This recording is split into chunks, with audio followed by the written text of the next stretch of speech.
Jesus, you were gonna kill that guy! Of course, I'm a Terminator. When Terminator 2 Judgment Day arrived in 1991, it didn't just continue a sci-fi franchise. It completely redefined what an action movie could be. Groundbreaking visual effects, relentless action, emotional storytelling, and an unforgettable performance from Arnold Schwarzenegger, it turned a risky sequel into a global phenomenon. But behind the flawless illusion was uncertainty at every level. The film was delayed nearly 10 years. Schwarzenegger hated the script, and some of the most important ideas came from places no studio would ever approve on paper. At several points, Terminator 2 was one wrong decision away from collapsing entirely. So today, let's dive into 20 shocking facts you didn't know about Terminator 2 Judgment Day. Number 1. James Cameron sold the Terminator for just $1. Before Terminator 2 became a cultural landmark, James Cameron made one of the boldest moves in film history. He sold the rights to the Terminator for just $1. Not because he didn't believe in it, he did it because it was the only way to protect his vision for the movie. At the time, Cameron was a nobody, and the studio didn't trust him with full control. So he agreed to sell the rights for $1 on one condition: he would direct it himself. That $1 deal gave him creative freedom, and when the original film became a massive hit, it positioned Cameron as a director who could take risks and win big. This reputation gave him the necessary leverage to later acquire the rights and secure the unprecedented budget and creative freedom required to make Terminator 2 the groundbreaking film it became. That level of control would matter because not everyone agreed with his next big idea. Number 2. Arnold Schwarzenegger hated the Terminator 2 script. When Arnold Schwarzenegger first read the Terminator 2 script, he wasn't impressed. In fact, he hated it. He didn't understand why the Terminator was suddenly the hero. Arnold had built the character as a cold, unstoppable villain. Turning him into a protector felt like softening the machine. He worried it would weaken the character and confuse audiences. Cameron had to convince Arnold that the point wasn't redemption. It was evolution. A machine learning humanity faster than the humans around it. And once Arnold understood that emotional arc, he fully committed. Ironically, that shift became one of the most iconic twists in movie history. That discomfort with change didn't stop at Arnold. It extended all the way to how Cameron chose to end the story. Number 3. The ending you never saw. The version of Terminator 2 we know ends on an open road, with Sarah Connor reminding us that the future is uncertain. But originally, the movie ended very differently. The original finale showed an older Sarah Connor in a peaceful future watching her son, now a US Senator, play with his child. Judgment Day never happens. The war is avoided. It was hopeful, final, closed. But Cameron cut it after test screenings, realizing the audience connected more with uncertainty than certainty. And speaking of John Connor, let's talk about how he came to be. Number 4. James Cameron created John Connor while high on ecstasy and sting. James Cameron has openly admitted that John Connor came to him during a night of altered consciousness. Yes, this one is real. While on ecstasy and listening to Sting, Cameron imagined a future leader shaped by violence, instability, and impossible expectations. That became the heart of Terminator 2. Strange as it sounds, it worked. Which brings us to the woman who demanded that realism be taken seriously. Number 5. Linda Hamilton refused to return unless this one condition was met. Linda Hamilton didn't want to come back just to scream and run again. She agreed to return as Sarah Connor only if the character was completely transformed. Physically, mentally, emotionally. Sarah Connor had survived trauma, loss, and the knowledge of the apocalypse. Linda wanted that weight reflected on screen. James Cameron agreed and gave us movie magic. But she wasn't the only unexpected name connected to this movie.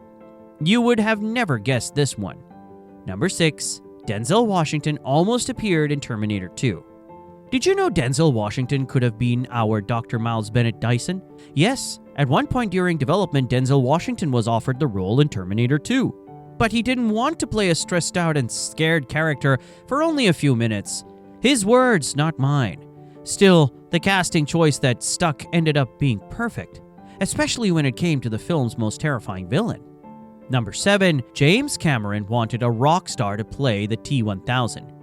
Yes, before Robert Patrick was cast, James Cameron wanted Billy Idol to play the T-1000. Yes, the rock star. Cameron loved Idol's sharp look and unpredictable presence. But a serious motorcycle accident forced Idol out of the running. That accident changed Terminator 2 forever, because it opened the door for a completely different kind of villain. And that villain didn't come from nowhere. Number 8. The T-1000 was inspired by another James Cameron movie. The liquid metal T-1000 didn't originate with Terminator 2. James Cameron had already experimented with fluid, alien-like visuals in his earlier work on The Abyss. That film helped him explore how non-solid entities could move and interact on screen. Then Terminator 2 took that idea and pushed it to its absolute limit. The T-1000 wasn't just scary. It felt unnatural, unstoppable, and definitely ahead of its time. But that innovation came at a huge cost. Number 9. The visual effects cost more than the entire first Terminator film. The CGI used in Terminator 2 cost more than the entire budget of the first Terminator movie. That's how big the leap was. Every liquid metal transformation required cutting-edge CGI that hadn't been perfected yet. The risk was enormous. If it failed, it would have looked ridiculous. And even finding the right person to stand opposite those effects was quite the struggle. Number 10. Finding John Connor took so long, it nearly stalled the movie. James Cameron searched endlessly for the right John Connor. He didn't want a trained child actor. He wanted someone who felt like a real kid, angry, confused, impulsive. So he auditioned countless child actors. The choice was Edward Furlong, a kid with zero acting experience, but with the attitude, the vulnerability, and the authenticity Cameron wanted. Once he was cast, everything clicked, though getting there took far longer than expected. Number 11. The movie was delayed for almost 10 years before cameras rolled. A Terminator sequel was discussed almost immediately after the first film's success, but technological limitations, budget concerns, and rights issues delayed the project for nearly a decade. Cameron waited until the technology could match his vision. That wait was almost 10 years long, but the patience definitely paid off. And when the wait was finally over, the new Terminator had to go all in. Number 12. Robert Patrick went full method to become the T-1000. Robert Patrick didn't just play the T-1000, he became it. He trained himself to run without breathing heavily, blink as little as possible, and remain emotionally neutral at all times. Even his posture was carefully controlled. The result was a villain who didn't feel human because he wasn't supposed to. But sometimes even method acting needed help from practical tricks. Number 13. 2 sets of twins were used to pull off the T-1000's creepiest scenes. To sell the illusion of the T-1000 mimicking our characters, the production used real-life twins. This allowed seamless transitions where the T-1000 impersonates guards and authority figures. It's subtle, but incredibly effective. Your brain believes it before you even question it. Still, not every iconic moment was guaranteed to survive the edit. Number 14. The iconic bar scene almost didn't make the final cut. Remember the bar scene where the Terminator acquires clothes, boots, and a motorcycle? Can you believe it was nearly cut for pacing reasons? Producers worried it slowed the story. Well, it became one of the most quoted scenes in the entire movie, but production challenges were limited to editing choices. Number 15. Filming with a child made production way more complicated than expected. Because Edward Furlong was a minor, filming had strict time limits. Scenes had to be carefully scheduled around school hours and labor laws. It slowed production, but Cameron refused to compromise on performance. And it forced the crew to be precise, and sometimes creative. With every scene, that pressure only intensified as deadlines closed in. Number 16. James Cameron raced the clock with less than 2 years to finish the film. From principal photography to post-production, Terminator 2 had less than 2 years to be completed.